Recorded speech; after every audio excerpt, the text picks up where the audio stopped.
Away from Seattle. Bell 4 yards deep in his own end zone. Knee down, touchback, and Denver has the ball 1st and 10 at their own 20 as Bell doesn't risk coming out of the end zone. John Elway and the Denver Bronco offensive line. Perry, Juriga, Karts, Wydell, the rookie, getting the start at right guard, and Ken Lanier. The backs and receivers, John Elway, Alexander, and Humphrey playing with sore ribs. He's the rookie. Jackson, Johnson, and Clarence Kay. In passing situations, here's what happens. Alexander stays in there. Sewell comes in along with Mike Young out of UCLA at a wide receiver spot.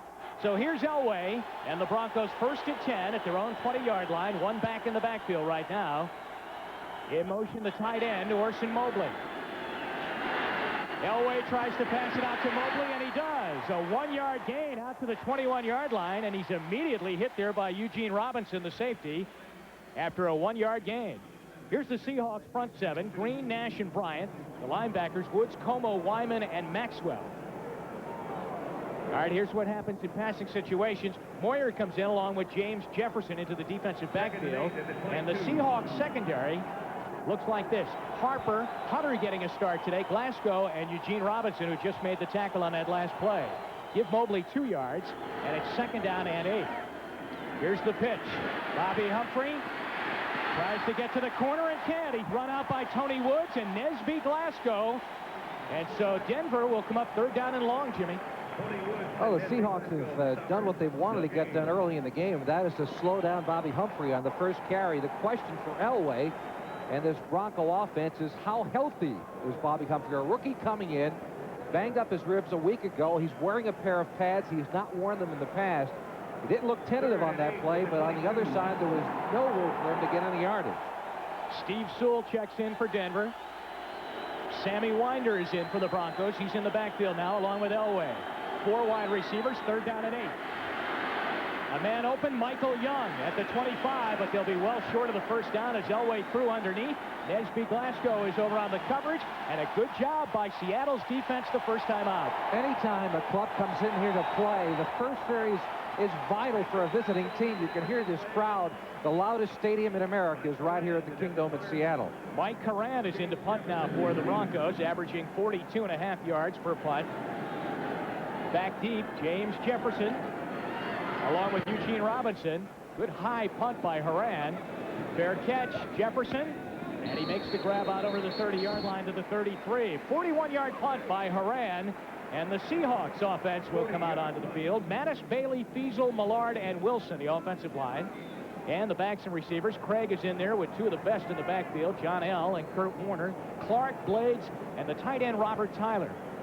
In the Seahawks passing situation, or as they call it, the 4, Williams stays in there. Scansey and Jeff Chadwick, a pretty good pickup for them from the Detroit Lions. He also checks in. Filling in now with Steve Largent, 1 week away from coming back into the Seahawks offense after injuring himself on the opening day of the season. 1st and 10, Warner. Off the right side, goes out to the 39-yard line. Here's the front seven for the Broncos. Carrica, Cragen, Townsend, the linebackers, Brooks, Dennison, Mecklenburg, and Simon Fletcher with 7.5 sacks so far. In their Tiger defense, here's what happens. Carrica and Cragen stay in. The defensive backs check in. Haynes and Randy Robbins. And the Broncos secondary, highlighted by Steve Atwater, their #1 choice out of Arkansas. He leads the defense in tackles. 4-yard gain for Kurt Warner as we look at Dave Craig on 2nd down and 6 at the 39-yard line. Warner and John L. Williams in the backfield. This time they go to John L. Up near a 1st down as he bangs out over the 45 to the 46-yard line, brought down by Tyrone Braxton, and Seattle has come out running the ball effectively. Well, against the Denver Broncos, they are #1 in the NFL right now against giving up some points and against the rush. But John L. Williams, what Chuck Knox wanted to do right off the bat is to show his team, one, that they could run against that defense and put a little bit of question into Denver's mind. John L. Williams, perhaps the best all-around back in football. He's got those great big legs, and he runs over a player to get the 1st down. Out at the 46-yard line. Now they come near side. Warner. And a nice play by Denver's defense's Simon Fletcher. Comes in to put the wrap on Warner, and he'll get no gain on the play. It'll be second down at 10. Kurt Warner, in the past, has been one of the best stop and start backs in football. What I mean by that, he can stop and get back into full motion right at the get-go. He's had problems with the knee. Here he doesn't have much running room inside. You see Fletcher, who's a former defensive end, now playing an outside linebacker spot, getting to Warner for a little gain. No gain, as a matter of fact. Second down and 10 at the Seattle 46-yard line. Dave Craig looking over a three-man Denver front. And he's back for his first pass. Throws it out of the backfield. Kurt Warner spills over into Denver territory, into the Bronco bench. At the 49-yard line, Carl Mecklenburg is over on the tackle, and they'll come up third down and mid-yardage, about third and 4 or 5 yards to go. They love to use the backs receiving, especially John L. Williams. Of course, this time it's Warner. John L. Williams is a leading pass receiver on this team. This time he goes down to the left side to Warner out of the flat. Zone coverage, that's what Denver is going to give this team most of the afternoon. And Dave Craig is going to try to take advantage of it by hitting his backs in the flat as he did there with Warner. Let's see what he does. Third down and 4 out of the shotgun for the first time today. Paul Scansey down the line in motion. A lot of time. He completes it to Blades. The question is, where will they mark the ball? Did he get the first down? He's going to get a pretty good mark, Jimmy. He got a very generous mark on this. He was coming back to the football, and the official is going to give him the mark upfield. It looks like it'll be enough for a first down. Or at least very close. The referee, Johnny Greer, is calling in the tight end right now. He's actually playing offensive line, but reports in as a tight end. And they also bring in Robert Tyler and Travis McNeil. Fourth down. They've got the first down. And a lot more for Kurt Warner. 21 yards.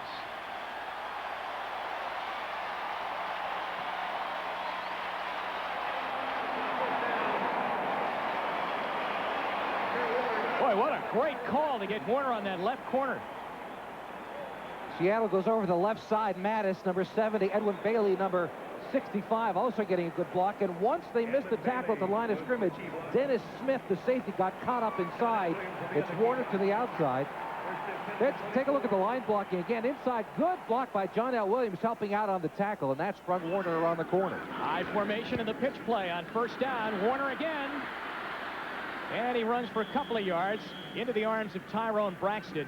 Dan Reeves told us yesterday he's very pleased with the way his corners have played against the run. Their defense has played all around super against the run, but their corners, and he mentioned this, Jimmy, come up and really pop you. And, of course, that's the big word in the Bronco defensive scheme is hitting. Well, a big difference between now with Wade Phillips as the coordinator as opposed to Joe Collier. A year ago, under Collier, it was a more complicated defensive system. They read and reacted quite a bit. They had to make a lot of adjustments on the field. And now, under Wade Phillips, it's simply get upfield, get after the ball, don't make any decisions, just beat the man in front of you. 2 yards for Warner. And it's second and 8. The ball is at the 22 of Denver. No score. First possession for the Seahawks. They fake the pitch and then give it up the middle, and it goes to the fullback, John L. Williams, inside the 20, down to the 18-yard line.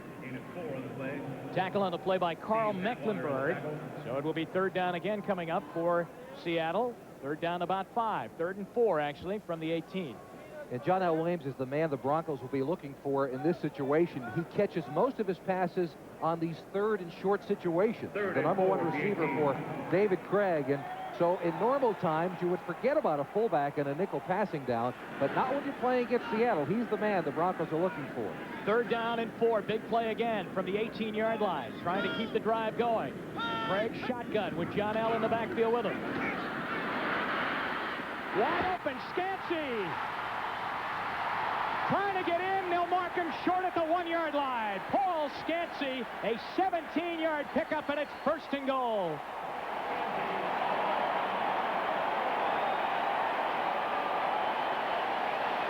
And they love 82 here in the Kingdom. He went to high school in this area, went to the University of Washington. Here, the Seahawks clear out the middle of the field. Good job by David Craig. They had the blitz coming from the outside. That's why you see the man-to-man coverage over the middle, allowing Scansey to get real close to the end zone here, but it was a gamble on the part of Denver. They blitzed to safety, left Scansey man-to-man over the middle. 1st and goal inside the 1. Warner. And he cut down from the outside. Dennis Smith up to make the hit. Great play by Dennis Smith, and also helping out the linebacker Michael Brooks. So that's a tough way to start a first down and goal situation, to lose 3 back to the 4. Dennis Smith, top part of your screen, beats the tackle, pushes him into the backfield actually, and then gets in to make the play on the ball carrier. That's an all-pro type play by number 49, Dennis Smith. They took on the rookie 66, Andy Heck, out of Notre Dame, the top draft choice for Seattle, and Heck loses that battle. Second down and goal at the 4-yard line. Back split. So they'll give it to John L. Williams.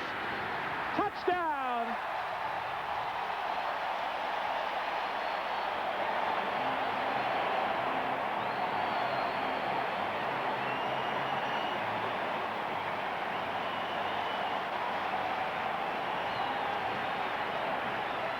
There's Smith again, turning the play to the inside. He does his job, but it's the people from the middle who've got to come over and make this play. You see Mecklenburg getting pushed aside, and John L. coming in. Take a look at it again. Left part of your screen, number 49, Dennis Smith, turns the play back in, but now the mop-up people from the inside, it's Mecklenburg who gets pushed out of the way, and John L. has a touchdown. Norm Johnson out of the hold of Jeff Kemp for the extra point. It's good. And Seattle jumps out 7-0 on their first possession. We'll be back to the Kingdom. 7:37 left to go in the first quarter. 5 yards. John L. Williams banged in for Seattle from 4 yards out. And the Seahawks lead 7-0 as Norm Johnson puts it up in the air. Ken Bell will take it at his 8-yard line. Good run back out to the 29-yard line. Melvin Jenkins is in on the tackle for the Seahawks, as Bell brings it out near the 29. So here comes Elway 20-yard kickoff return. and the Denver Broncos for their second crack at this Seahawk defense. Rufus Porter, in case you're not familiar with him, every player in the league is, number 97, an all-pro player a year ago as a special teamer. He never stops. He never stops on a practice field. He never stops running on the real playing field. And as we watch him both on special teams and as a player on third down, he will sometimes get after the quarterback and make the play downfield on a receiver. He's an amazing man to watch. Bobby Humphrey finds some room and goes out over the 30 near the 35-yard line. Tackled by Eugene Robinson and Patrick Hunter up to make the tackle. When talking with Bobby Humphrey yesterday about the sore ribs, he said, boy, earlier in the week, it was hurting just to breathe. Yeah, he said he couldn't laugh, he couldn't breathe, and Dan Reese said, well, he's only 23 years old. Maybe he'll get better later in the week, and he sure did. They first gave him a set of pads for those ribs that were a little bit too big. He had trouble hanging onto the ball that way. They've got him a smaller pair, and so far it doesn't seem to be bothering him. There's a look at the pads that he has on this afternoon. A small pair of pads that go around the rib area to protect him.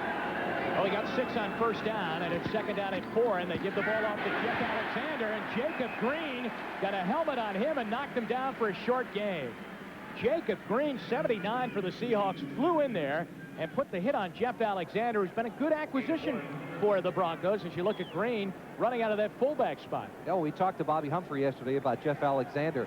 Alexander is basically a blocking back, 235 pounds, and I said to him, what do you think about Alexander? He said, oh, I like him. I like him.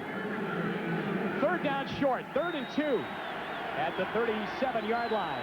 Elway shotgun formation. There's Alexander, and what he's done on the season is he checks out on this third down play. Winder, short of the first down. The Seahawks read that one like a book. Hunter is in on the tackle. Wyman's there too, along with James Jefferson, and Seattle's defense has shut out Elway on his first 2 possessions. Well, the Broncos have a couple of young people playing on their offensive line. Gerald Perry, number 60, the right part of your screen, actually second-year player, and they just don't get it done up front. They have 3 different starters on their offensive line this year than they had a year ago. Horan's second punt, his first one was 41 yards. Jefferson takes it, fair catch called for inside the 20.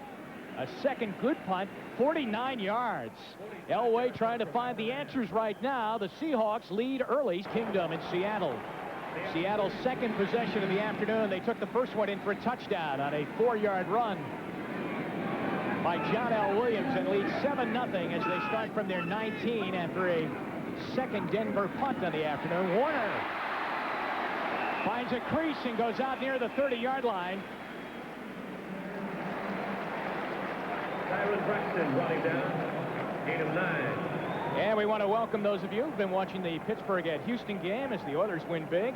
Our score right now here at the Kingdom, Seattle leading over Denver 7-0. Jim Donovan and Jimmy Cephalo along with you. 5:03 left to go here in the first quarter. Seattle scored on a 4-yard touchdown run by John L. Williams. Denver's 0 for 2 offensively. And we have a measurement right now after a first-yard run. Big thighs. He looks almost deformed if you see him in regular pants. He has longer arms than normal, bigger hands than a normal human being. And because of that, he's got great ability to fend people off with his hands as a blocker, stiff arm him as a runner, and full upfield with those big thighs. Gain of 1 on that play. Second down and 9. 4:01 left first quarter. 7-0 Seattle. Sidearm toss underneath, and Warner cannot hang on with Mecklenburg in on the coverage. As Craig kind of came from underneath, he looked like a submarine pitcher in baseball throwing underneath on that one. Well, Craig he does not get the credit he deserves. When you look at his statistics over the past few years here in Seattle, over the past 4 years in the NFL, he has thrown the 3rd largest amount of touchdowns in the league, right behind Elway and Esiason. How can you fault the guy? Now he goes sidearm because he had to. The rush is in front of his face, but he's the kind of guy that will get it done a lot of ways. He can scramble back there. He's got a strong arm downfield, and as you see, he can improvise as well. Shotgun formation on 3rd and 9. High snap. He handled it, though. Down the middle, and he tried to get it to Brian Blades, and it's incomplete. On the coverage was Kip Corrington. Kip Corrington on the coverage. Out of Texas A&M. Blades down the middle at about the Denver 40-yard line. Couldn't come up with the ball. There were a lot of white shirts around there on that play. Well, this is a well-thrown ball, though. It's dangerous, but he gets the ball over the front linebackers and in between the safety, and actually hits him on the hands. It's a tough catch, but you know, when they go into the locker room on Monday and they look at the film, they'll say, "Hey, Brian, you got to drop on that one, babe." And it's ridiculous, and all you can do is smile at a coach and say, "How do you expect me to come up with that?" You know, it looked like he peeked out of the corner of his eye at Dennis Smith, who was coming over. What, you'll peek out the corner of your eye at Dennis Smith? I was peeking, too, for him. First punt of the day for Rodriguez, and Reuben hits it. A knuckleballer coming down. Bell hangs onto it, and out over the 35 to the 37-yard line. 33-yard punt, and Denver shuts down Seattle that time, and we'll see if they can get on the board when we come back. Special teams. Yeah, he really is. But look, they double-team him with Braxton, number 34, and on the other side, they get him with Carrington, number 29. But he's the guy who never stops until the play is over, and he'll get double-teamed throughout the afternoon, both as a pass rusher on 3rd downs and as a performer on special teams. Good field position now for Denver, starting out over their own 35 at the 37. They trail 7-0. We have 3:45 left here in the first quarter. Alexander and Humphrey make up the backfield.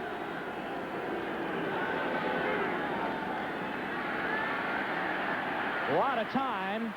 Elway looking for his tight end Mobley, and he was covered on the play by Melvin Jenkins. That's pocket that time around. As Alexander limped off the field, that would be a big loss for them. That good blocking fullback. And there's Jeff Alexander sitting it out, obviously in some pain right now. 2nd down, 10. That's the first Elway miss on the day. He's now 2 for 3. A rollout for the first time. Down the middle, and it's incomplete, as he throws it over the head of Melvin Bratton at the midfield stripe. So it's 3rd down and long. And John Elway is suffering through perhaps the most difficult portion of his professional career outside of that first couple of games when he came in as a rookie. He has been inconsistent. He has thrown a lot of low ball fastballs. This time he happens to be a bit high with it. But you see his mobility. He still sets his feet as well as anybody. But he is 27th in the NFL in passing. And as many films as I've watched of him over the past couple of weeks, it's tough to put your finger on just why he's not been successful. And Carrera wins a win. Elway trying to get a win here today. 5-1 the Broncos, 3-3 Seahawks, and John L. Williams to the run. And a great play on 1st down inside the 35 of Denver, brought down by Steve Atwater, the free safety, coming up to make the tackle. Let's go around the NFL. Sunday, number 7. The Eagles win. Incidentally, in the Green Bay-Miami game, the rookie Pete Stoyanovich kicked the field goal with 6 seconds left, and Miami wins. Buffalo easy, and so was Houston's game. And Minnesota got a touchdown from Herschel Walker as they win. Kansas City hangs on, and Washington does at home. New Orleans by 10 over the Rams now. The Rams lost on Monday night. Giants lead, and Phoenix big over Atlanta. 7-0 here on a John L. Williams touchdown run of 4 yards. Kurt Warner. Loose football. There's a flag down, and Dennis Smith has the football back at the Denver 20. But there is a flag down back at the 34-yard line. Dennis Smith in the recovery. Johnny Greer checking it out. Dennison telling you that it's probably against Seattle.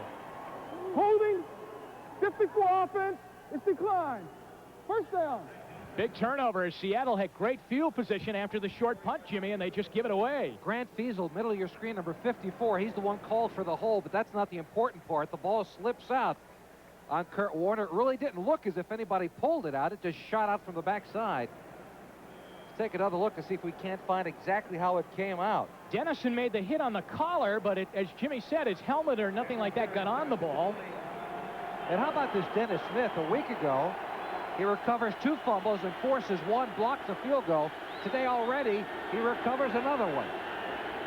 So Denver gets the ball. In motion is Melvin Bratton. He's in there for the injured fullback Alexander, and Bobby Humphrey carries out near the 25-yard line. Brought down by Nesby Glasgow and David Wyman, the inside linebacker. City 36, Dallas 28. There's Dennis Smith. He also came up with an interception last week, which was his first of the season, and broke a long slump for him. And he said after the ball game that he was starting to press a little bit, that he couldn't come up with the interception. Well, he didn't have an interception in all of 1988, so it went all the way back to 1987. And as we mentioned, he's always around the football, so it was a great surprise to everyone. 2nd down and 5. Sammy Winder checks into the backfield along with Humphrey. Elway, a deflected ball, a flag goes down, and Humphrey cannot hang on as Eugene Robinson put the lick on him out of the deal with.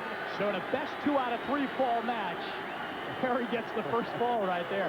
2nd down and 15 after the penalty. 1:33 to go in the quarter. 6 defensive backs check in now for the Seahawks. Loose football on the floor. Jacob Green covers up on Elway, who goes down and picks up the football after the loose exchange. So Keith Karts and Elway cannot connect on the center snap, and thus you almost had a big turnover. Well, if this game goes the way the season has gone between them, it looks like Elway began to pull out just a little bit too soon there on Karts, but he gets it back for the Broncos. If this game goes anyway like the season has for the Broncos, they have to establish the running attack because their passing game simply has not been there. And when they have to throw on 3rd and 20, they've been in a lot of problems. So now the 12th man enters into the game. The crowd on 3rd and 18.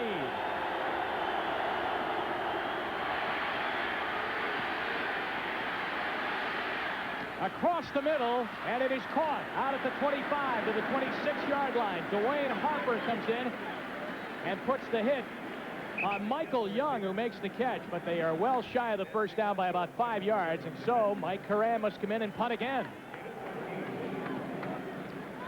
Let's take a look at it. This is a planned rollout with Elway to get him a little bit more time. We mentioned the trouble they're having with Porter. That's the reason they roll him out. Young finds the hole in the middle of the zone, but what Seattle did was just wait back at that 20-yard mark. They knew they could give up the short pass. Rufus Porter almost blocked the Haran punt. And there you see the ball down at the 42-yard line.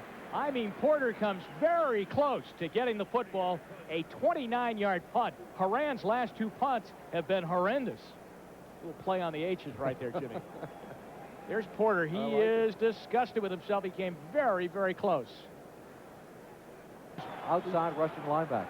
He wants to get in touch with his high school coach, Roman Bates, right? Because he owes it all to him, he said. Back in Baton Rouge. On 1st down, here's Kurt Warner. And the Seahawks once again very effective running on 1st down as he goes into Seahawk territory, into Bronco territory inside the 50 at the 48-yard line. And that has been the key all day. They've been running well on 1st down, and the Broncos have got to come up and stop the 1st down running if they're going to be successful here. It's Seattle 7-0 over Denver. Inspector Cephalo.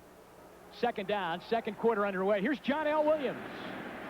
And he's up near a 1st down into Denver territory at the 45 down to the 44-yard line. The 1st quarter numbers will not show very good numbers for the Broncos offensively, like right off the top there. Abysmal for John Elway and the Broncos. They've not got anything done.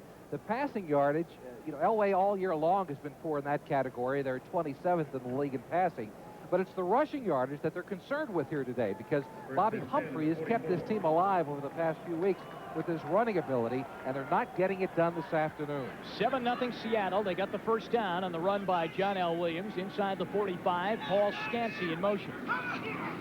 Pitch out. Warner back to Craig. Now downfield for Blades. Overthrown. A little bit of fun football here at the Kingdom. Ryan Blades, the intended receiver. Steve Atwater, the coverage. So razzle-dazzle for the first time today, and Craig and Warner and Blades couldn't make it click. Well, again, it's that gambling thought that we mentioned before. This is known as the flea flicker. And actually, Craig gets the ball up, but Blades, it was thrown over his wrong shoulder. Blades had to turn one way and back to the other side. Atwater, the rookie, number 27, does a good job of getting back there. Second down at 10, ball still at the 45-yard line. Boy, Seattle's had great field position here in the first half, and still, they only have 7 points. Big fumble by Kurt Warner the last time they had the ball. Second down at 10. Munford on a blitz. Craig got away. Warner! Great catch to the 21.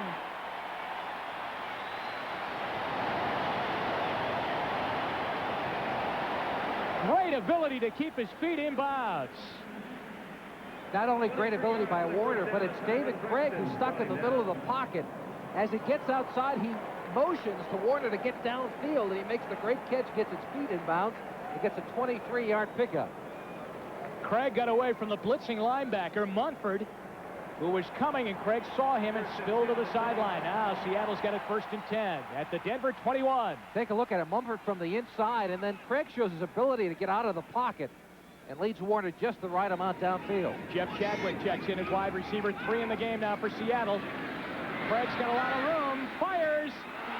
Oh, boy, in the middle of a whole bunch of traffic, Blades makes the catch at the 5-yard line. A 17-yard pickup, and it's 1st and goal.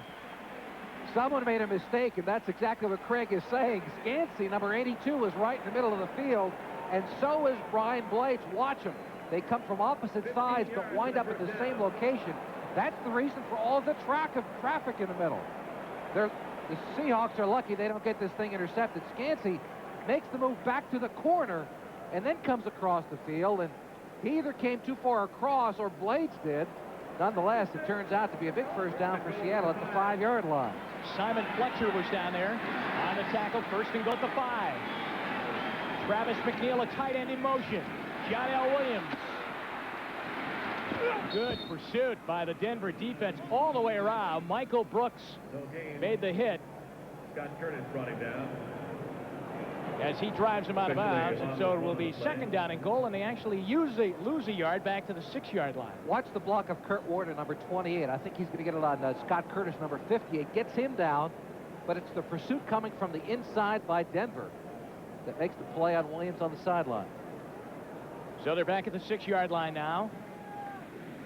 2nd down and goal, 12:21 remaining here in the first half. Seattle leading 7-0. And knocking on the door to add to that lead. Warner out of the backfield in motion. Craig looking for Warner. Incomplete. Good coverage by Wyman Henderson on the play, but Warner looked a little bit puzzled that the ball was coming his way anyway. Yeah, I think Craig is a little mad at himself. That was one of the most dangerous passes you'll see David Craig throw as we take a look at the 10-minute ticker again. Buffalo rolls along, Houston does too, and Minnesota wins. Over Detroit, Kansas City, and Washington. 3rd and goal. New England jumps out with Steve Grogan starting at quarterback today. New Orleans leads over the Rams 10-7. The Giants and Phoenix, your other leaders. And it's 3rd down and goal here from the 6. Seattle up 7-0 over Denver. Here's Craig. Williams, touchdown! His 2nd of the day.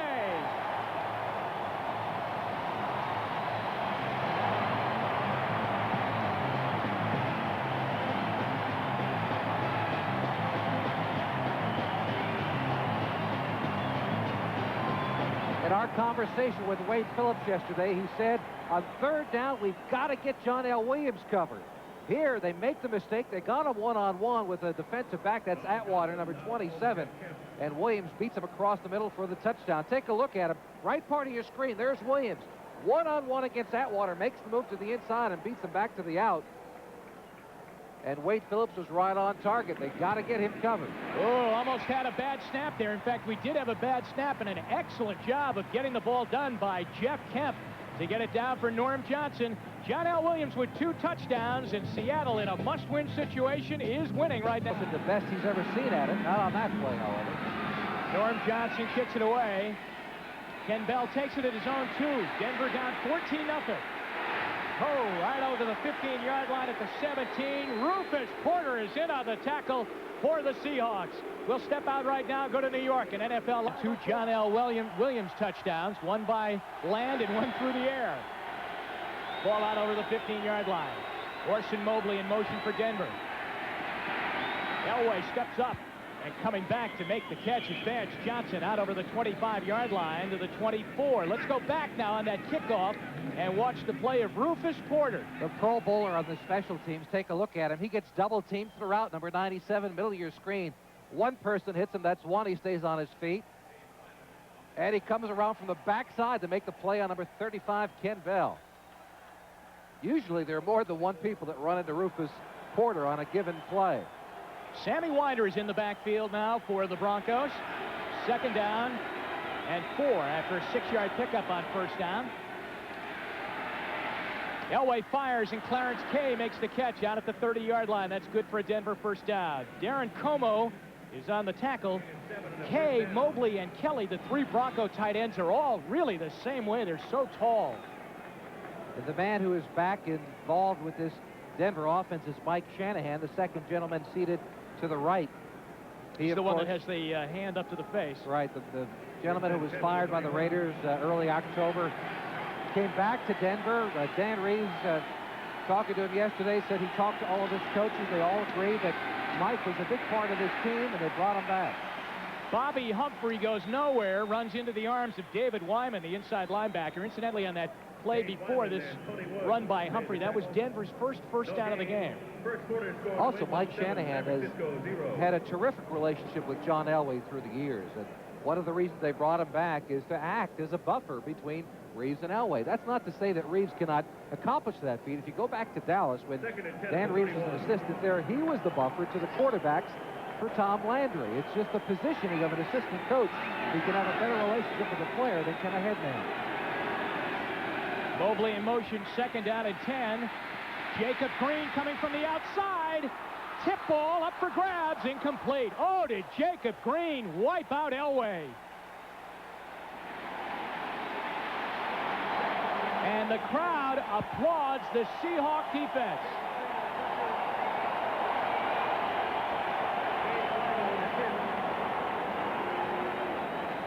Jacob Green has 78 career sacks. That's the kind of pass rusher he is.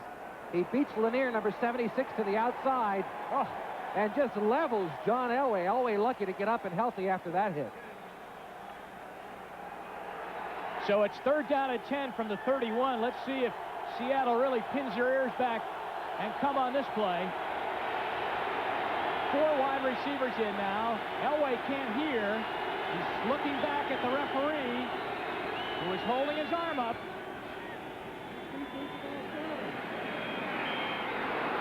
Let's listen to Johnny Greer. For the first time today, now the clock ran down on Elway, but of course he was looking back at the referee Greer, who was holding his arm in the air. Now, as loud as this stadium is, this year, since the new rule has been put in place, this crowd has never been called. No foul. No foul. 3rd down. This crowd has never been called for being too loud. And in all stadiums that you would imagine, this is the stadium that is the loudest in the league. In fact, look at what Fred Smerlas said about this crowd here in the Kingdom. You wish you had a fire hose so you could shut them up. A little bit strong, I feel, by Fred Smerlas. There's the warning from the official. Now, he was holding his arm up. Had he pointed at Elway, that would have meant that John would have had to run the play, right? That's exactly right. Chuck Knox on the sideline, if I'm a lip reader, I think he said, let him play, ump. Elway now gets the official to point at him and says, run the play. He's looking at him again. Johnny Greer says, run the play. Incidentally, it's 3rd and 10.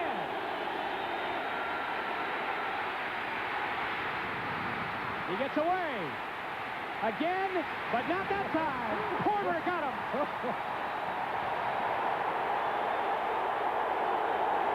Rufus Porter gets knocked down on this play. He gets blocked twice and still makes the sack. Take a look at him. 97. Coming from the left part of your screen, he gets run around once.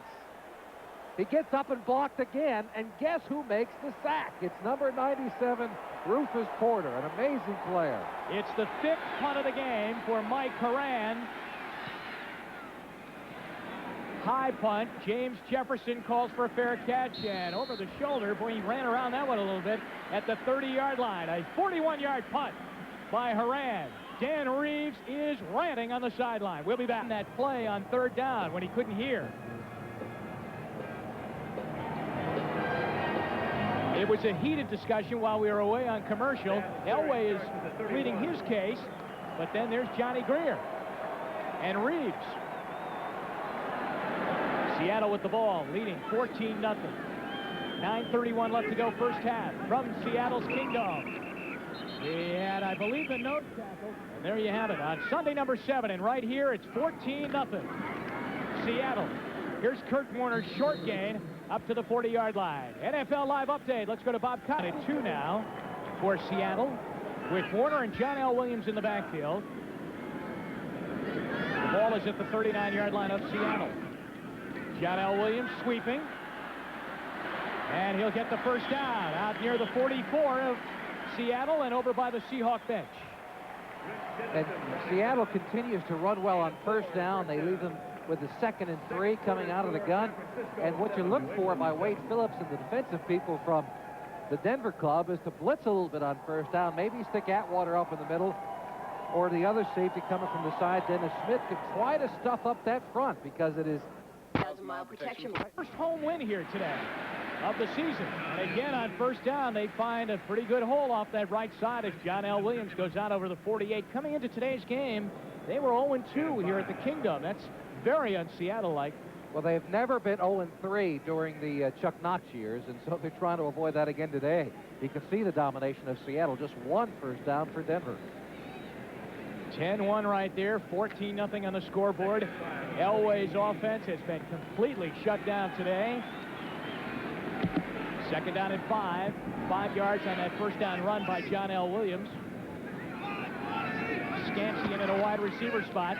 They try Warner this time. There's a late flag going down as Kirk now for Seattle. Scansey in motion. 2nd down, inches.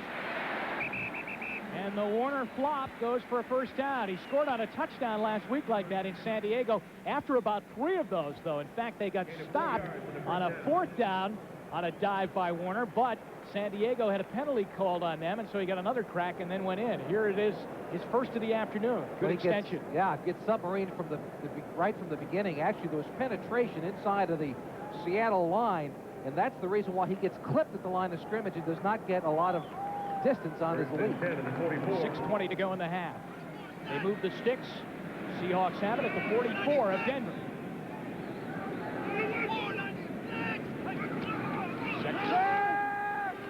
Craig looking down the sideline for Blades. Tries to come back and make the catch on Braxton. There is no flag thrown at the 2-yard line.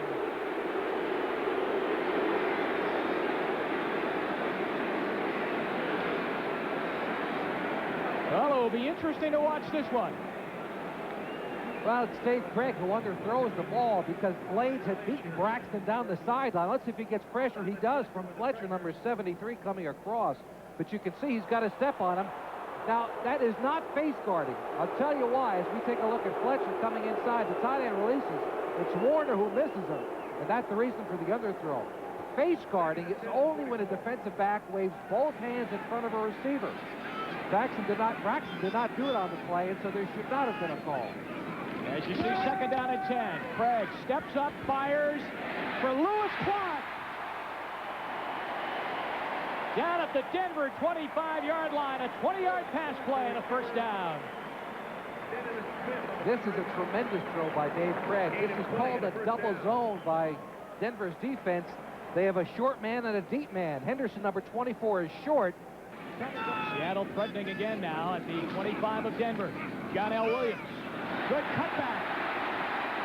Down to the 19-yard line, and he'll get 6 on that play before Simon Fletcher brings him down. Beautiful read by John L. Williams. As I said earlier, he's not just a good fullback. He's a good blocker, a great receiver, runs well with the football, but he's also perhaps the best all-around back in football. This is the reason for it. You don't expect a fullback to be able to have this kind of vision to find the cutback against the defense. John L. Williams has it. Second down and 5. Ball is at the 19-yard line.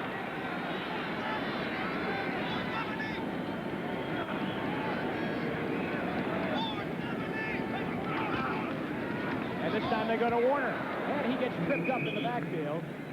Greg Cragen, the nose tackle, got a hand on him, and that started Warner on his way down, so he'll get no gain on the play. Yes, they'll give him a gain of 1 down to the 18-yard line, and it will be 3rd down and 4.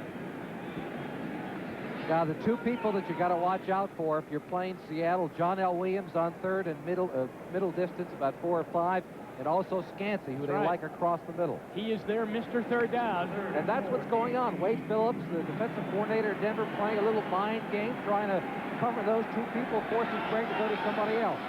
4 wide receivers in now for Seattle. Wade starts in motion. 3rd down and 4.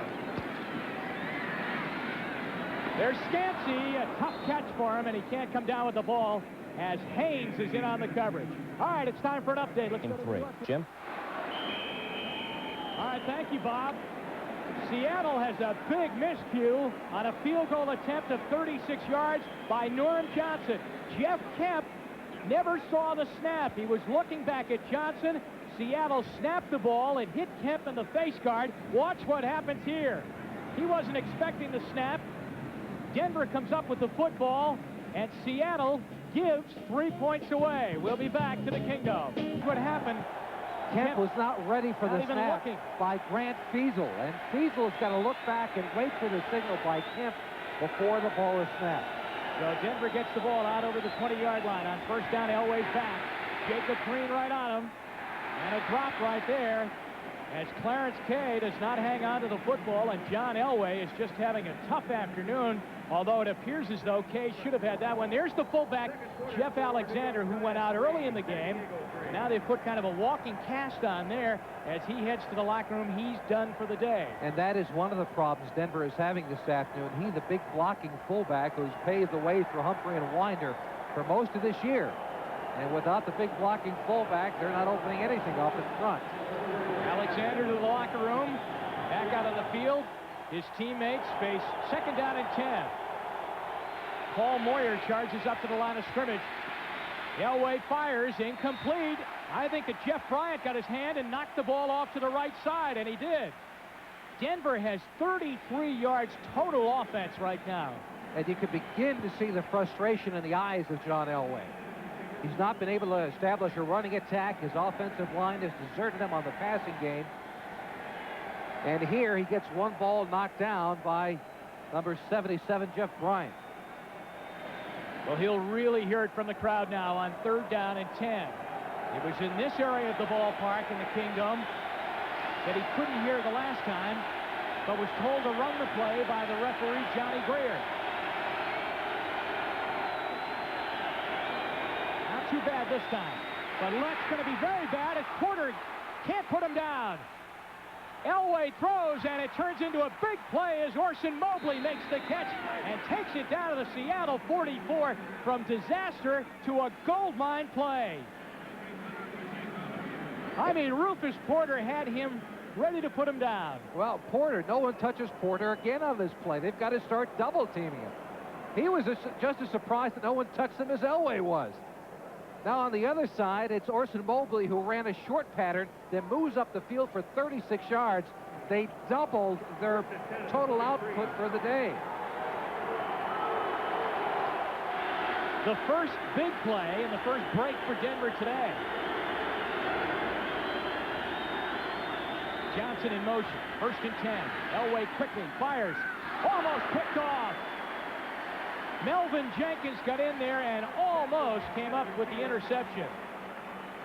Melvin Jenkins moved into the starting lineup today in place of Dwayne Harper, who had a tough time a week ago against San Diego. And he proves his worth here, reading the eyes of John Elway. A dangerous pass, but good closing time on the part of Jenkins, number 24. And nearly had the interception going the other way. Take a look at Nash right at the end, getting a knee of John Elway's, forcing the throw a little quicker than he wanted to. All right, we're down to 2:43 left in the first half. Steve Sewell is in the backfield now with Elway out of the shotgun. 4 wide receivers in. 2nd down. Elway throws. A drop right there. Orson Mobley or Clarence Kay? Mobley could not come up with the football as he had it right in his hands at the 30. I'll tell you what we have to start looking for. Gerald Perry, number 60, the offensive left tackle for Denver, is just having a fit with Rufus Porter. Porter keeps going up the field. Watch for him on one occasion to fake up the field and come underneath. There you see right part of your screen. He's pushing him wide, but after a while, it'll be Porter who'll take a step, come underneath, and John Elway had better be ready to throw it quickly. Boy, Mobley's got to come up with that catch. 3rd down and 10. Flag is down. Elway ad-libbing. Out of the backfield, the ball is caught. Sewell's got it.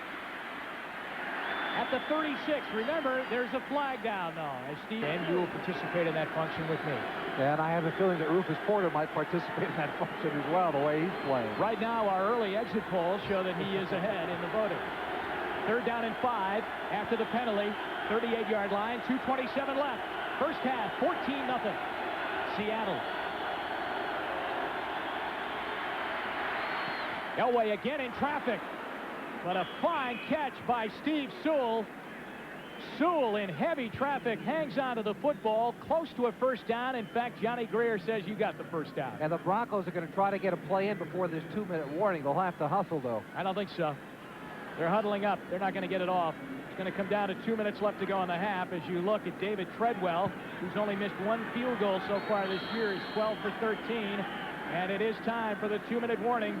The Broncos showing a bit of life, and they need some, down by 14-0 over Denver. All the scores and highlights coming up at halftime with Bob Costas, O.J. Simpson, and they'll have more on the World Series story, which is a major one now, as you have the World Series being pushed back even more. Hopefully they'll play Friday. They were going to try and get Game 3 underway Tuesday at Candlestick Park. They'll try Friday again at Candlestick Park, plus the Bill Walsh profile. All at halftime. 2 minutes to go, first half. Here in Seattle's Kingdom, Seahawks lead 14-0, Denver's deepest penetration.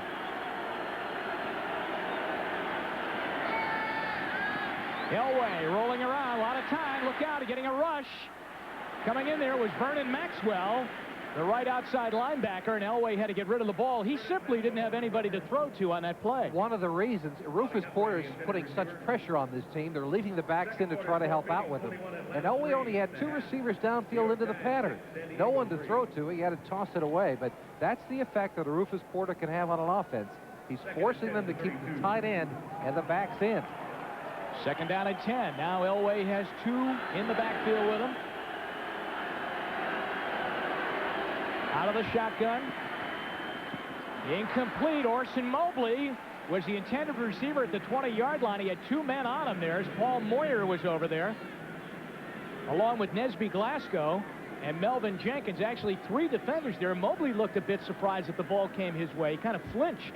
Well, it was thrown well by John Elway, though. It kind of whizzed right past his ear. Take a look at it. In traffic, but that's a pass that at least Mobley's got to get his hand on and knock it down. You can't let it fly by you, and that's an interception waiting to happen. Mobley has had a tough first half. Sure has. Elway 7 for 16, 75 yards. Big play, 3rd and 10. Oh, it looks like once again Gerald Perry, the left tackle, released early, and that is the Rufus Porter factor if that is indeed the call. He's got happy feet from that tackle spot. What do you think Perry's going to dream about tonight? If it were me, I'd dream about number 97 flashing against some monster trying to beat me up, because that's what's happening this afternoon. Yeah, that's the call. It's on Perry. This is a psychological game now. Take a look at it. Bottom part of your screen, number 60, That's Perry looking back. He's hoping to say, please run that play the other way, and it's too late because Porter is affecting his mind as well as his game. So the 5 yards pins them back at the 37-yard line. 3rd and 15. Rufus Porter getting ready in the starting blocks to try and get at Elway. Big rush. Goodbye.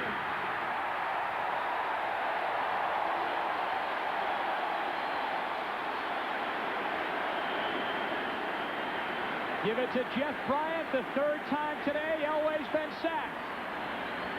And the reason Bryant was able to get inside is because the Broncos decided to try to help on Porter. See, right part of your screen, they put Winder over there. There's nobody to help inside, and Bryant gets in for the sack. Left part of your screen, Winder 23, helping on Porter on the outside. That leaves the guard inside all alone. And Juriga gets beat across by Bryant. So a penalty and a sack takes them right out of field goal range after they were showing some life and moving. And Mike Horan is into punt. Patrick Hunter almost got a hand on that one as Horan hits him down at the 15, and then it bounces back to the 19-yard line. Give him a 29-yard punt. And it's 1st and 10 there for Seattle with 1:01 left. Next Sunday, join NBC for week number 8 of the NFL season. That's the halfway point.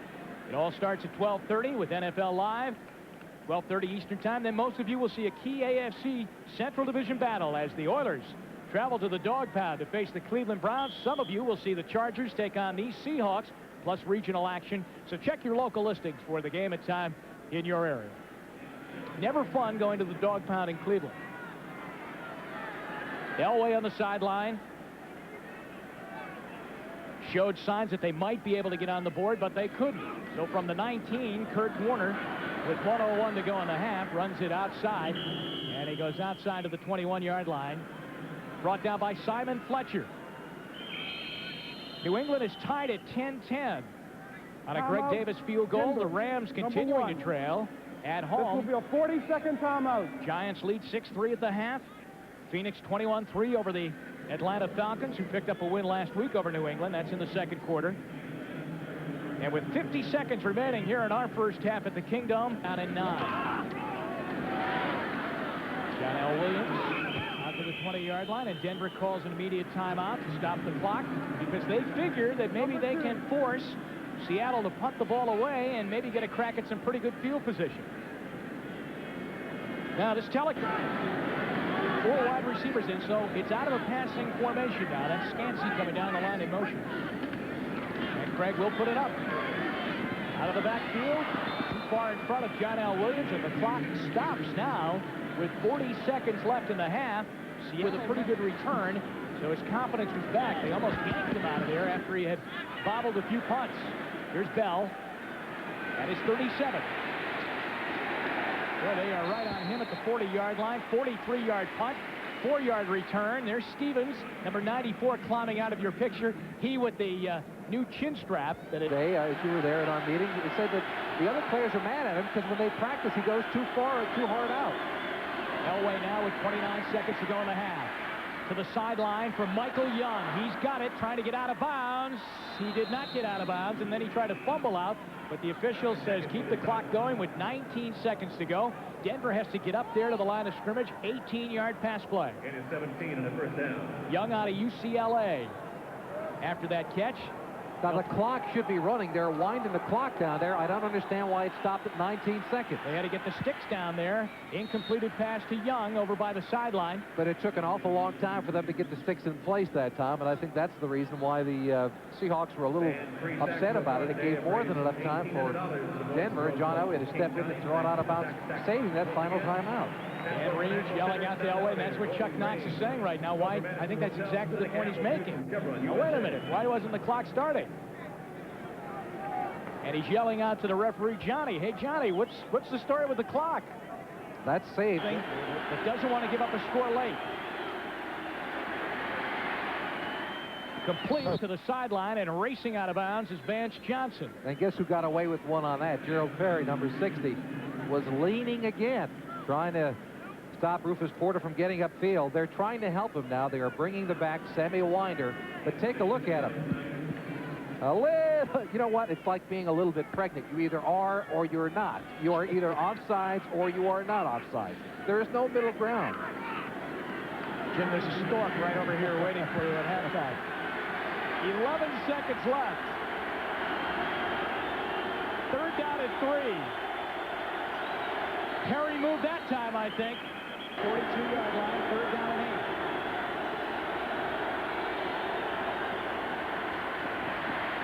8. Elway airs it out sideline. Michael Young. He's got it. Nice catch by Young. Stays in bounds, then gets out. It stops the clock with 5 seconds left. Front and just inside to get out of bounds before time expires. 5 seconds left, a 13-yard pickup. Treadwell, 12 for 13 on the year kicking field goals. He has 50 points so far on the season. And the only one he's missed was from 54 yards away, Jim. 46-yard field goal attempt. Kubiak will hold, the backup quarterback. 5 seconds to go in the half.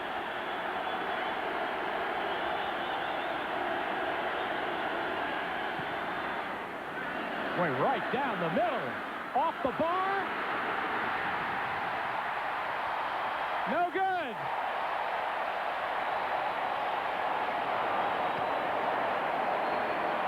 It hit the crossbar and fell down. It didn't fall over, it fell down. Watch it. The direction's no problem. Up, up, down. No good. And that's the end of the first half.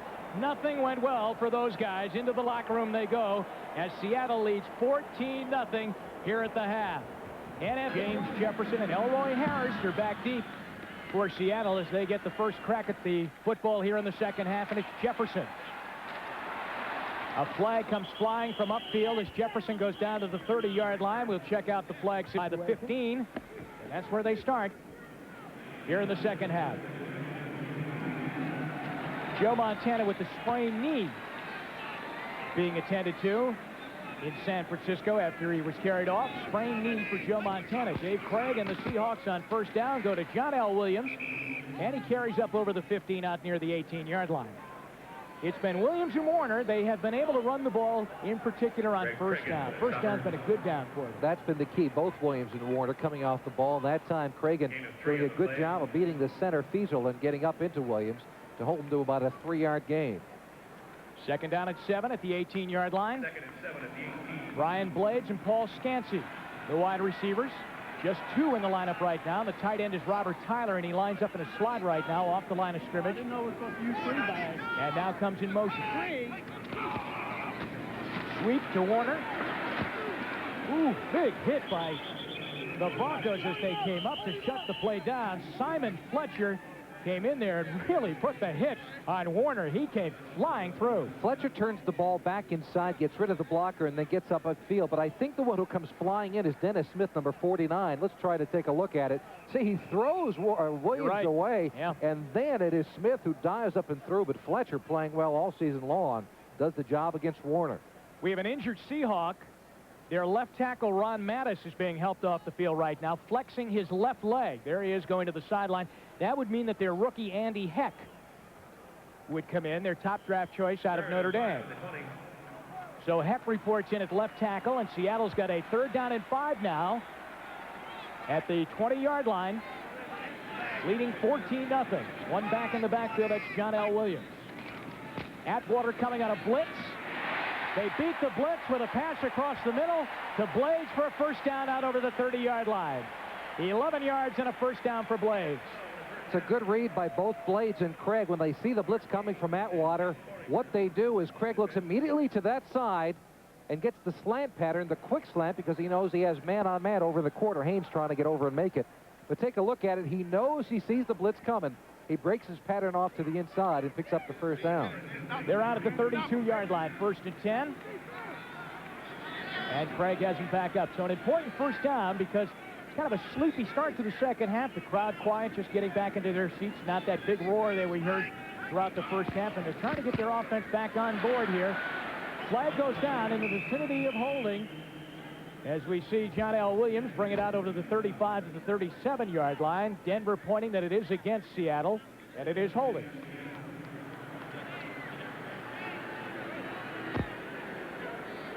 There's John L. Williams. So this will march the Seahawks back. Holding, 54 offense. Still first down. It's on the center, Feasel. Holding penalty on him. Now tonight, following the game on most of these NBC stations, the entertainment lineup starts with the magical world of Disney and A Brand New Life, followed by Sister Kate and My Two Dads. Then take a world-class cruise with an all-star cast: Night Court's Richard Ball, Dear John's Jane Carr, Alf's Andrea Elson, the Hogan family's Josh Taylor, and more star in the NBC world premiere movie Class Cruise tonight on NBC. First down and a bunch after the holding call. Craig away from pressure to Lewis Clark, and he is immediately hit by Dennis Smith, who came up and knocked him back at the 20-yard line. They'll lose a couple of yards on that play. Well, what they've done here in the second half is exactly what they stayed away from in the first half. They put themselves deeper into their own territory because of a penalty on first down. Excuse me, it was second down when they got it. But it marched them back, and that's taken them out of the game plan. Wade Phillips has not been able to stop first down running attack, and now with the big penalty, they're pushed back, and he can dictate what they do against the Seattle offense. Second down and 22. There's an anxious owner, Ken Behring, looking on the sideline, desperately wants a winner here in Seattle. Second down, 22. Away from Alfonso Carricker. They unload it out of the backfield, and John L. Williams brings it out for a short gain out to the 24-yard line. The first time we've seen big number 92 for the Broncos, Alfonso Carricker, as he get up in the face of Dave Craig there on that rush. Well, they try to let him do that. See, on this, it's a strange play. It's a screen set up away from the flow to the weak side of the formation. Take a look at it. All the offensive linemen go to the right. They try to force all the defenders over that way. They say, come on, this is where the play is. And all of a sudden, Craig throws it back to the other side. But to Denver, with pretty good defense, they weren't fooled by the play. Third down and 18 now. At the Seattle 24-yard line, 4 wideout split, 1 back in the backfield with Craig. The rollout to the far side. Across the middle, Scansey has it. He'll be short of the first down, I believe, at the 40-yard line. A 16-yard pass play, but they needed 18. Good job by Scansey. Take a look at him. Inside receiver. That is Chadwick, number 88, and that draws the coverage up front. Scansey taking a tough hit by 27 Atwater. A week ago, Scansey dropped the ball twice, and that is so unusual for him. Dave Craig, I asked him about it. He said, hey, he's the best hands in the NFL. He's allowed to drop one once in a while, and he makes the tough catch there. Ken Bell standing back at the 20-yard line. Here's Rodriguez to punt it. Bell runs up on a short punt and brings it out over the 30 to the 32-yard line. A 33-yard punt, 3-yard return. The Broncos catching their breath and trying to score. Welcome back to the Seahawks in a must-win situation here today against Denver, as they trail the Broncos by 2 games in the AFC West, lead 14-0, as Bobby Humphrey gets the call and goes out to the 35-yard line. Now, it's smart for Denver to come back to Bobby Humphrey. He has not done much today, but that's because of the situation the Broncos have been in. They've been forced to try and throw it a lot in the first half. They were just down so early. But there's plenty of time. I mean, there's a full half of football left. He's the guy who's gotten them here so far, especially after the past couple of weeks. They've got to give it to Bobby Humphrey if they're going to be successful today. He's on the sideline right now. They can't get their running game going. They're averaging less than 2 yards per carry in this ball game. Second down at 6, as that was a rare sight, getting 4 yards on that carry by Humphrey. Vance Johnson in motion. Elway across the middle, tried to get it to Sewell, and it was knocked down. Darren Como was on the chase. In fact, he was the guy that swatted it down. Good play by the linebacker. Elway was looking for Sewell across the middle, and he had him too.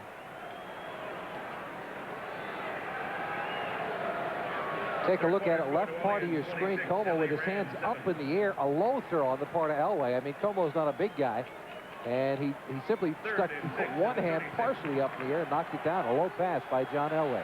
Third down at 6. Winder is in the backfield now with Elway out of the shotgun. 4 wide receivers. Elway saying he can't hear. The official holding his arm up. Johnny Greer. Elway not going to take the snap until things quiet down. Here's Johnny Greer. If he points at Elway, then he's telling him start the play. But he did not do that. For Denver. It is relatively quiet right now in this zone. They'll get revved up as he comes to the line, but not nearly as loud as it was in the first half. 3rd down and 6. The center, Cox, is looking back at Elway as here come the Seahawks across the line of scrimmage. Now, let's see what they're trying to find out when it's snapped, but they're also worried about people like Rufus Porter. 3rd and 11. Elway's going to go big for Michael Young. He's got it. Out of bounds.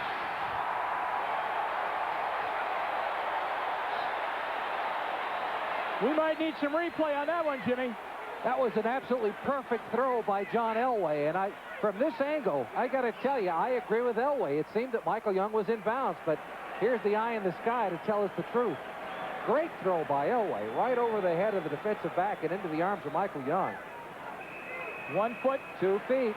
I tell you what, I think that... Did he have it? Are you sure he had the second foot? It seemed to me like he had the second foot. We can take another look at it to make sure of it, though, but that's certainly close enough to take another look. The Denver sideline is screaming because they watched the replay up on the screen here at the Kingdom.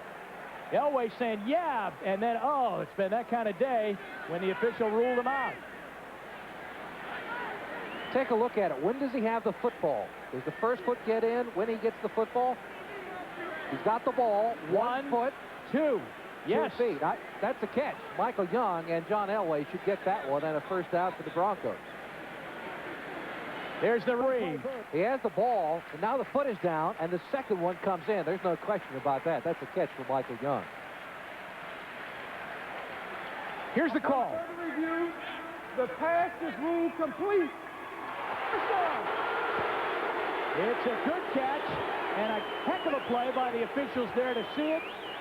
Go to the replay, and then the replay showed him that he was in. 46-yard pass play, and it's a huge play for the Broncos. Well, you mentioned earlier that this crowd seemed a little flat. The Seattle offense was a bit flat when they came out, and this big play by Elway. And Denver's right back into this thing. They're down 14 points, but driving now at the 26-yard line. So they've been fighting the crowd and themselves, really, all afternoon, the Broncos. But they catch a break right there as Young makes the catch. It was ruled out, but I don't know. Is it all decided yet? We have an official over on the telephone right now, over on the sideline. There he is. Elway underneath center. 1st and 10 at the 26. They are down 14-0. And Bobby Humphrey will get just a couple as Tony Woods, the linebacker, and Jacob Green trip him up by the ankles to knock Humphrey down. There's been very little running room today. Dan Reeve looking out. Scoreboard time around the NFL. 49ers and Saints leading, both in the 3rd quarter. And the Saints big over the Rams. Giants and Phoenix leading. And here in the Kingdom, Seattle holding on to a 14-0 lead, and you're getting the sense that they are starting to really hold on right now, too. Denver trying to mount a comeback. 2nd and 8.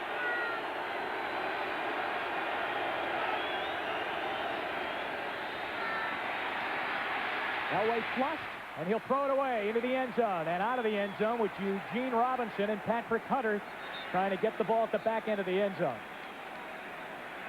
Well, they brought Nesby Glasgow, the strong safety, on the play. Good protection that time. They've been much maligned, the offensive front 7 of Denver. The Models will give them credit. Good protection by this group, especially when they bring Woods, 57, and Glasgow, number 22. But look at the protection. Plenty of time, but they had to keep so many people in to get that kind of protection. Not enough receivers downfield for John Elway. So they're sacrificing some bodies out there as receivers, right? That's exactly right, but they've got to continue to give help to Perry and the other people because of people like Rufus Porter. Well, to keep the drive going now, they've got to connect here. 3rd down and 8. Rufus Porter, watch him now as he comes from the outside. Elway's running right into him, and then right into another man, and Joe Nash knocks him down.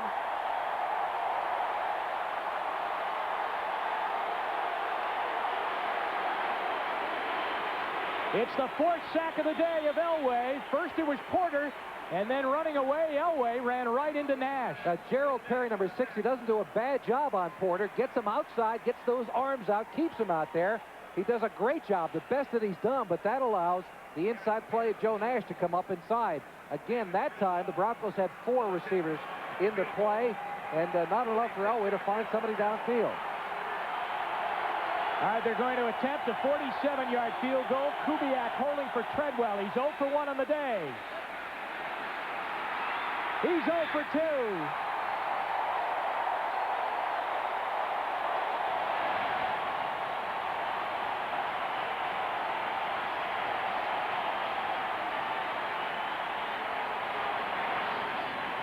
Nothing Seahawks. We'll be back. I think the proper time to leave that line alone, and now we're back to the call of the game. Off the right side, Seattle runs. Mark Munford on the stop right there. Kurt Warner on the carry. So Seattle keeps allowing Denver to hang in the ball game, Jimmy, and yet you feel if the Seahawks could get maybe one more score, that could do it. Well, there's Steve Largent in the middle of your screen. He's up in the booth helping the coaches for the Seahawks. He'll be back in action next week. He's just one touchdown catch away from Don Hutson's NFL all-time career mark. He had a broken bone near his elbow in game 1, and he is expected back off injured reserve next week. Here's a blitz. Craig got away from it, though. But then they finally track him down as Denver was on him all the way. Ron Holmes and Dennis Smith were coming from the right side. Holmes missed him the first time, but then Craig ran right back into him.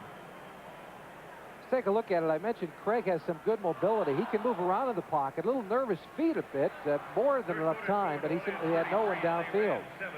But he does have that ability to get away from an ongoing pass rush. And as I mentioned, for my money, David Craig is one of the best quarterbacks in the NFL. The problem is he looks like a janitor outside of the regular football uniform, and so people think, well, he's not much of a quarterback. That's simply not the case. Wade Phillips looking out at his defense, which just recorded their first sack, and it's 3rd down and 10 now for the Seahawks. 4 wide receivers in. And the ball is picked off by Tyrone Braxton. And he goes down inside Seattle's 30-yard line, stepping out at the 27-yard line. There is a flag down on the play. But Tyrone Braxton makes the catch on the interception and runs it back 19 yards. There is no flag, so the interception stands, and the Broncos are right back in it again if they can score. Well, Craig made the mistake here. Remember I mentioned earlier they played in this deep zone, someone underneath and someone deep downfield. He's got to fit it in between the two defenders. There it is. He does not get enough on the football. Braxton steps in front of Blades and gets down the sideline. Another throw by David Craig. 6:05 left, 3rd quarter. I formation. Winder and Humphrey behind Elway. He's rifling across the middle, and the pass is caught inside the 15-yard line. It's Mark Jackson, and the Broncos have a 1st down. And any question marks about Mr. Elway's arm, no worry, because that had a lot of zing on it. He's got a bazooka arm. Smoke comes out of his elbow on occasion. Take a look at this. This throw can only be made by John Elway. He's got to zip this ball in because the closing of Patrick Hunter, number 27, is terrific. But before he can get to it, Elway's pass makes it to Mark Jackson. There's Jackson lining up outside now. 1st and 10 inside the 15-yard line. One back in the backfield. That's Humphrey. And they pitch it to him. Good blocking to the 5. Inside the 5. Out at the 3-yard line. It will be 1st and goal. We're going for an update to New York, and here's 1st and goal now. Denver at the Seattle 3. 2-back set in the I formation. Remember, they've lost their big blocking fullback, Alexander. He's out of the game. Winder's in there along with Humphrey. That's Sewell in motion. Humphrey the call. Bangs tries to get in. He's close. Inside the 1. Alvin Jenkins on the defense. And this is the position on the field they most miss Jeff Alexander, the big fullback who can help. He's almost like an ace up front man for you, but they don't have it. They have to use Winder, who's a small guy. And maybe the difference between getting into the end zone and not getting in is a block by a fullback. 2nd down and goal. The crowd now rises, trying to urge on the Seahawk defense. Inside the 1. Humphrey had trouble with the football on that handoff. That was really a little bit of a problem, but he did hang on. They're pushed back, though. The reason there was great penetration by the Seattle front 7. Nesby Glasgow, number 22 Submarines, coming in from the outside. There he is. He gets into the backfield, and that's what stopped Humphreys right at the line of scrimmage. Great penetration by Seattle. He never really had a chance to get his bottom arm underneath that football. You saw that thing was really exposed. Third down from the 1. Look for the play-action fake by Elway here. Elway saying, I can't hear.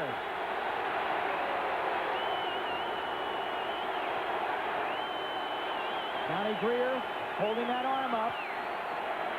Points to him. Now he's got to run the play. And now he says, I can't hear again. I think the play clock had run out on him.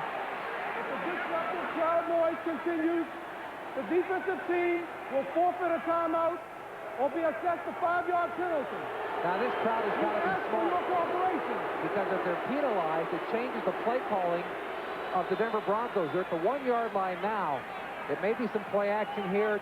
Dan Reeves has liked the reverse, oddly enough, this deep inside. But if they get to the half-yard line because of the penalty, they can give the ball to Humphrey to dive up over the top. This crowd has got to be smart in this situation. Reeves knows that Denver has to put this thing in. Down 14-0. Third down, goal at the 1. There's Johnny Greer. Over the top. Guys, they didn't get in.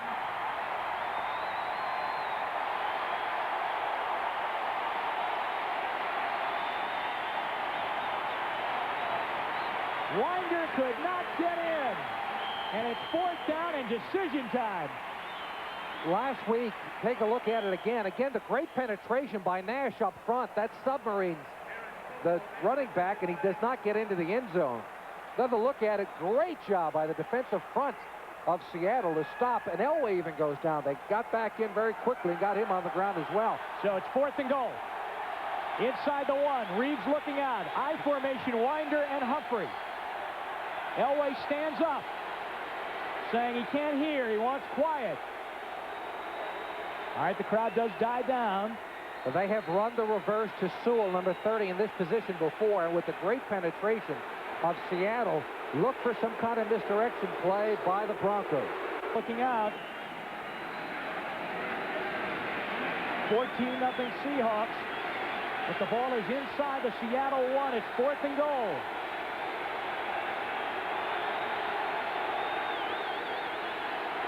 Again, he steps away. The defensive players are asking the crowd to quiet down. Again, he stands up.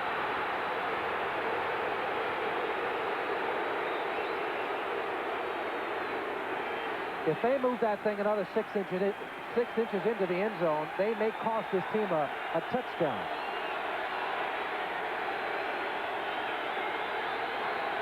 Trying to go wide. Humphrey got hit. Drives. Touchdown, Denver. He got stopped but stayed upright and then peeled off the side and went in. Great run by the rookie. Boy, you want to talk about a tough yard to get, Jimmy. Well, again, it was great penetration by the front of the Seattle defense. And it's only Humphrey who gets this thing in. Take a look at it. The right side is stood up. A nice hit inside by 53 Darren Como, but he's not able to wrap him up. And Humphrey, despite the sore ribs, has got enough gumption to get into the end zone. Watch Como, 53 with the big hit. Doesn't wrap him up, and Humphrey, a tough rookie, gets in for the score. Extra point by Treadwell is good. And Denver, on a 4th down and goal, gets it in for the touchdown. There's a flag down on the kick. Broncos. Treadwell will try, as Jimmy said, about a 30-yard point after touchdown attempt. No trouble. It's good, and it's 14-7. Cut Seattle's lead down to 14-7. David Treadwell has it on the tee, ready to kick it away to either Elroy Harris or James Jefferson. Momentum shift in the game? I think so. Maybe back towards Denver. Here's Jefferson from his 5. Tyrone Braxton makes the hit out over the 25 to the 26-yard line. It's the 7th Sunday of action here in the NFL. Jerry Rice has just got a touchdown pass from Steve Young as the 49ers break that tie with New England. Jim Everett has thrown some touchdown passes. The Rams getting back into that game. San Diego trailing by 7 to the Giants, and Phoenix in total control over the Falcons. We're in the 3rd quarter here at the Kingdom with 2:02 left. And Seattle with the ball and a 7-point lead. At their own 26-yard line, David Craig, who just threw an interception, it sets up a Denver score, hands it off to John L. Williams, and a good run out to the 35-yard line. Wyman Henderson is over to make the tackle. A good pickup for the Broncos, a Plan B free agent from the Vikings coming over to make this team. Well, this is the first time during the second half that the Seahawks had gotten big yardage on first down with the running game. Take a look at it. Left side, they're pulling the tackle, number 75, Mike Wilson. Brian Millard is also on the pull, and it's not until Henderson comes over to make the tackle 9 yards downfield do the Broncos stop the Seahawks. Second down and 1. Craig at his own 35. Back it goes to John L. Williams. He is stuck. Simon Fletcher is in on the tackle. We'll step out for an NFL update. Here's Bob Cuss. That game, Jimmy? Given that we've done their games the last couple of weeks, and the Patriots last week just imploded against the Atlanta Falcons, as we take a look, it will not be enough for a first down for the Seattle Seahawks. Yeah, I'm a little surprised. The problems with their quarterback situations will not be solved today. Steve Grogan not the answer for the future for the Patriots, but certainly has enough gumption and enough experience to move a club on one given afternoon. It is third down and just about a half yard to go for Seattle first down. Down to 1:10 left here in the third quarter. That's what they've done on third down conversions. Not good, and a lot of that, those 2 for 9, they got their first 2, and I think they've missed their last 7. Travis McNeil in motion. And there's Kurt Warner spilling off and should have the first down on that semi-dive. And he does. First down, Seattle.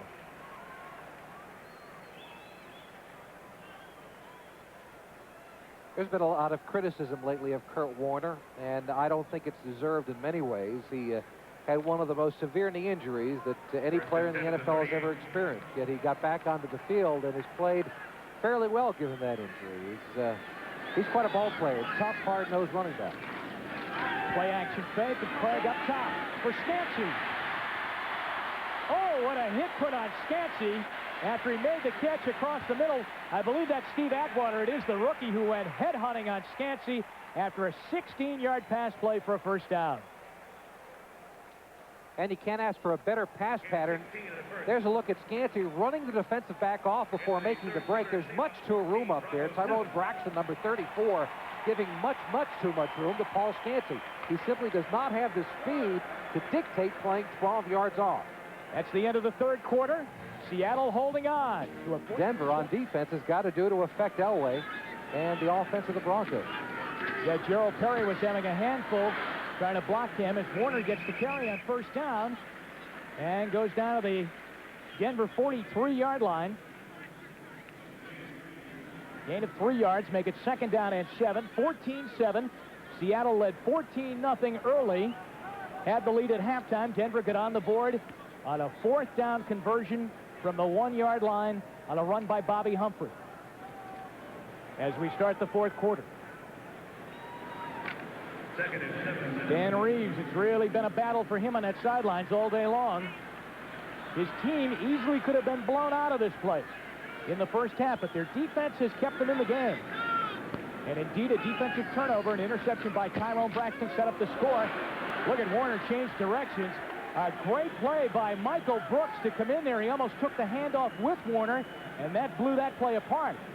Well, Michael Brooks has great strength. He's the one who messed this play up completely. He stuffs the blocking back in the middle of the backfield, and then he gets help from the inside. Take a look at it. John L. Williams stuffed by Brooks, number 56. And then he gets the help from everybody else. Braxton and Mecklenburg and company come over to finish it off. Setting up a third down and 9. 4 wide receivers in, Chadwick and Clark. As you look at Warner getting dumped by Braxton. Blades and Scansey. From the Denver 45. Clark makes a nice catch. Atwater held on to him and then got some help. It's at the 39-yard line, but they're shy of the first down. They must punt. Lewis Clark really did make a nice catch down low, and Steve Atwater hung on for dear life, because if he loses hold of him, then all of a sudden Clark might slip through and get the first down. Fourth down, they'll punt. He's a rookie. He's been very, very good, hasn't he? Rodriguez. You know what he's as good at as anyone in the league, and even though he's a rookie, he's disguised his defenses so very well. It's something that Dave Craig talked to us about yesterday. He's impressed by Atwater because he can disguise things even though he's just a first-year player. Rodriguez will try and pin Denver in now. Straight up in the air. I mean, straight up in the air, and it will hit at the 35 to the 40, and Rodriguez has to make the touch at the 40-yard line. Is that a negative punt? It is. -3. Ruben Rodriguez is straight up in the air. In baseball, it's the infield fly rule. With 1 out or less, runners advance at their own risk. And in football, it's an oddity that the punter is the one who actually downs his own punt. 1st and 10, Denver. Look at the field position now. Out over their own 40. Their field position starting here in the second half has improved. They're starting their drives average-wise at their own 45. That's a shorter field. Going big. Oh, what a catch there. Mark Jackson pulls it down. What a grab by Jackson down at the 10-yard line. A 49-yard pass play.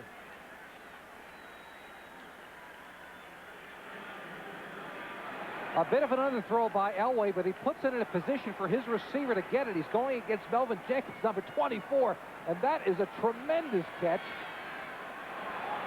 by Mark Jackson, number 80, down the sideline. Good coverage by Melvin Jenkins.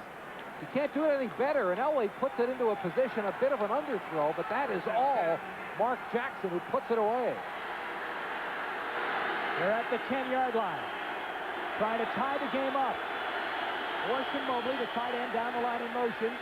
Humphrey to the 5, down to the 3-yard line. Bobby Humphrey on a bit of a delay by Elway froze those linebackers, and it opened up that hole for the rookie out of Alabama. And they are getting close. And listen right now, Jimmy, listen to this building. That's the way, if you're the visiting team, you like to hear it. Quiet.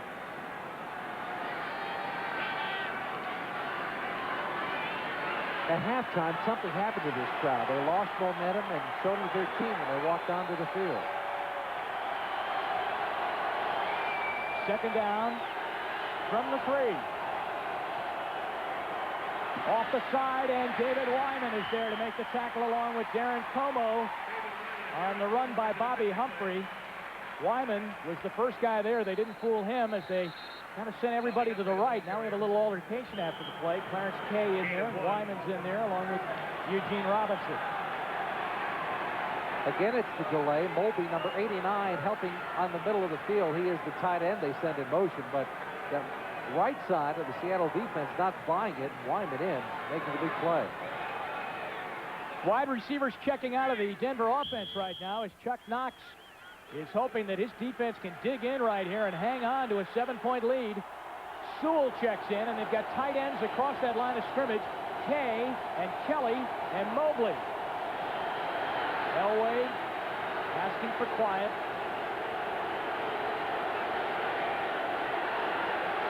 Third down from the 2.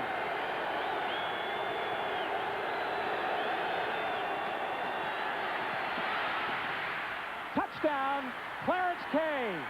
Elway with a lot of poise.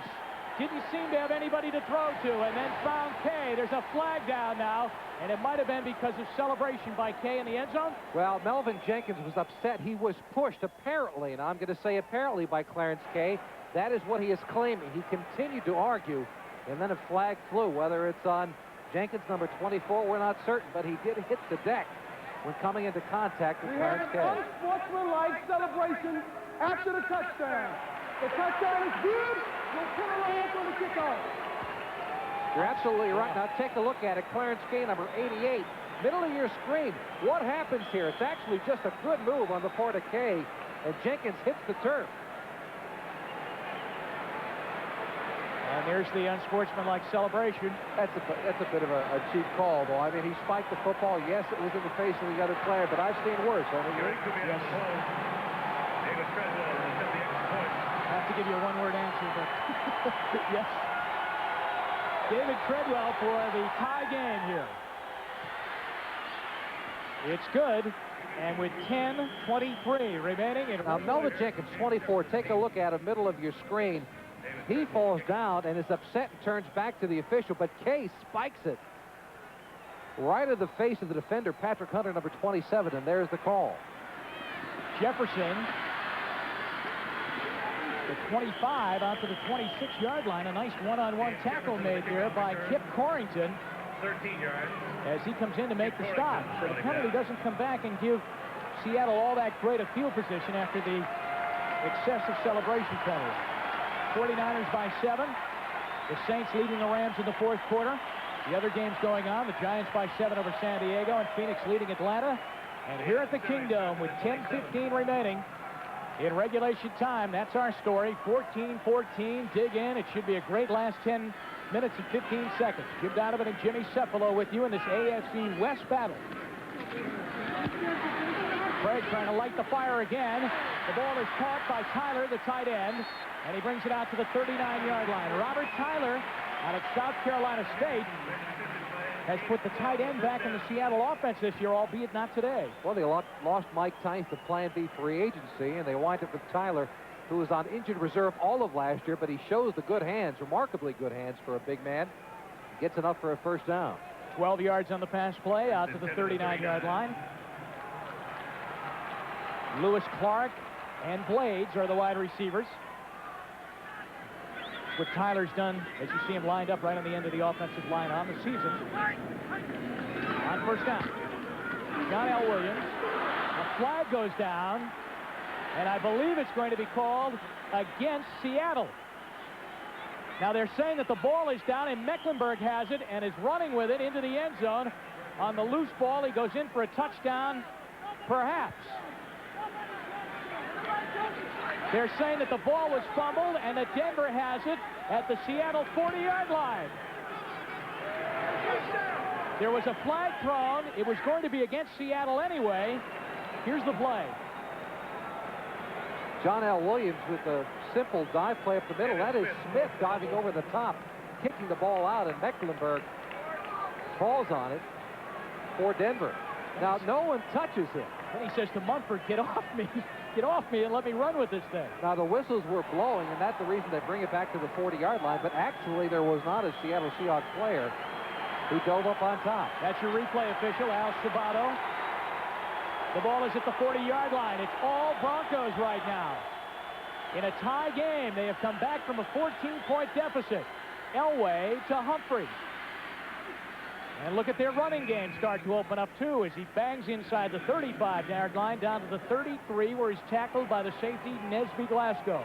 This much maligned group of offensive linemen for Denver should be given a great deal of credit. They were just terrorized during that first half, but we have not heard the name of Rufus Porter the second half yet. Nor have we heard the name of Gerald Perry over the referee's mic being called for motion. So they straightened it out. At halftime, it is second down and 3.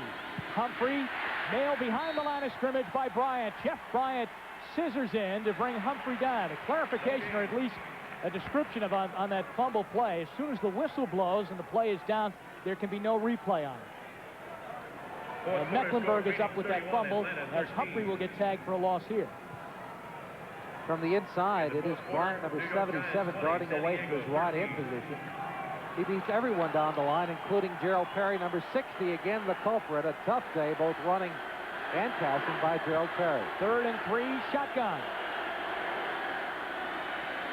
The fake to Winder, and the ball was thrown low. There's one of those low fastballs that Jimmy talked about that Elway has been criticized for throwing as he tried to get it to Jackson, and Jackson tried to scoop it up off the turf and couldn't come up with it. A little bit of a misdirection. Nice play by the Broncos. More than enough time for Elway. A wide open receiver. He simply rushed the throw. When I said earlier, it's tough to point your finger at what's wrong with Elway. He's got such great motion, great form.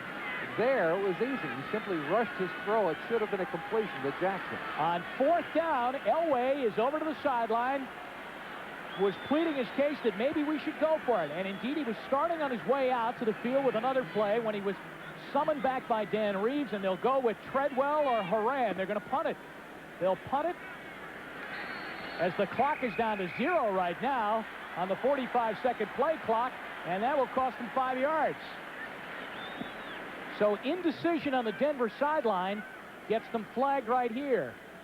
But what they did, they wanted to get that call. They simply, apparently, don't have enough confidence in David Treadwell after he missed a couple of kicks. They wanted the penalty to try to give Horan enough time to kick it into the corner because he was on the field before that clock ran out. There's Treadwell on the sideline. Remember, he had one hit the crossbar right at the end of the half. Then he missed wide. He brought in some great numbers, 12 for 13 coming into the game. 0 for 2 on field goals today. Rufus Porter trying to run out onto the field now for Seattle as you look at James Jefferson. Horan with a line drive punt. Look at that play right there. As Denver goes down and catches it, Darren Carrington goes down and catches the ball inside the 10. A 31-yard punt in a tie game. Back at the Kingdome, full house.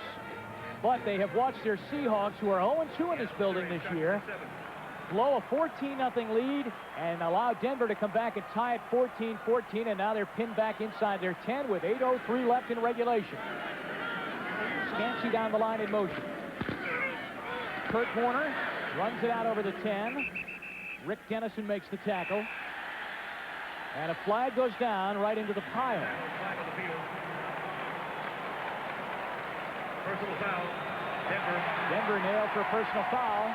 And that will allow Seattle to get out of the bad field position. Well, it ruins Dan Reeves' decision earlier to punt it, not trying for the field goal. 55 defense. First down. They nailed Dennison on the call. Earlier, when he decided Dennison coming out of the football game, he the one called for it. He'll get a reception from Dan Reeves on the sideline, that's for certain. First and 10 of the 26. 55, right part of your screen, taking on the blocker, and a good heads-up play. He makes it. Is there a little extra there? First down. Craig, look out, that could be picked off. No, he almost had it. Dennis Smith almost picked the ball off at the 25-yard line. The reason it hurts Reeves' decision earlier to go for the punt instead of the field goal as we take another look at it. A dangerous play by David Craig, throwing it again out into the flat, the most dangerous pass in all of football. The reason it messes up his decision earlier is because the thought is to try to nail him into the corner, have your defense hold, and get great field position. Now they were doing that, good defensive play, but because of the penalty, they're out of the bad field position and at the 25-yard line. Second down at 10. Seattle just lucky to have the ball right now as Smith almost picked the pocket as Craig there. Here's John L. Williams out of the tackle of Munford, and he'll get a couple of extra yards. Munford had him back at the 28-yard line, missed the tackle. John L. then took it out over the 30 to the 33-yard line, and they'll come up third down and about 4.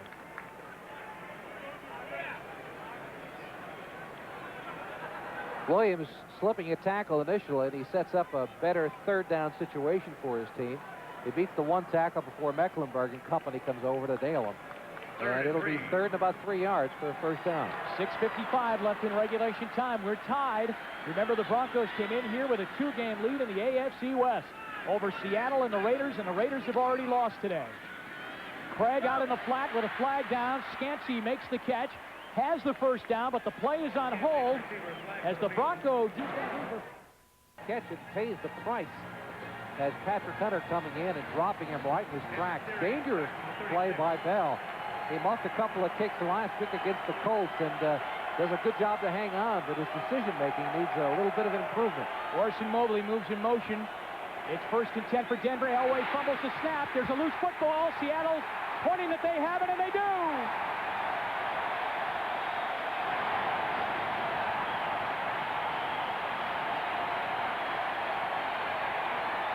Como, the linebacker, comes up with the football for the Seahawks. And that's a big wake-up call for this Kingdome crowd. This is the second time today that Karts number 72 and Elway have had trouble at the center exchange. They pulled Doug Waddell, number 67, across, and that's what prevented Elway from hopping onto the football. Just when Denver had righted the ship, a big turnover. 6:28 left. Now let's see if Seattle can cash in a tie game at 14-14. John L. Williams. Chased down by Simon Fletcher. inside the 35, down to the 32-yard line. Let's go to the 10-minute ticker. Check in on the other games that are going along with ours. New England has added a field goal. They trail by 4. New Orleans 40-21 over the Rams. The wheels kind of came off the Rams' attack this week. Giants lead. Phoenix leads. And we're tied here. 14-14 in the Kingdom with 5:55 left. Second down, 7. 3-yard run on first down by John L. Williams. Play action fake to Warner. A screen pass set up down the middle to Warner, and a flag comes down flying late after the play. Warner outside. Good pursuit by Denver. It looked like it was going to be a big play, and then Wyman Henderson entered into the picture and closed in to chase Warner out. Dennis Smith trying to make something happen. Number 49 from the right side of your screen into the backfield. Williams does a good job of picking him up. And it's Dennison who forces him outside before Henderson makes the play. 3-yard pickup on first down, second down, 7. Dennis Smith is the guy who makes this Denver defense happen. He's the one who forces the fumbles, comes up with the recovery of fumbles, and I watch for him here in this series if Denver's going to get out of this hole. They put themselves in the hole when Elway and Karts misconnected on a snap, and Como, the linebacker for the Seahawks, recovered. It's going to Stancy. Touchdown!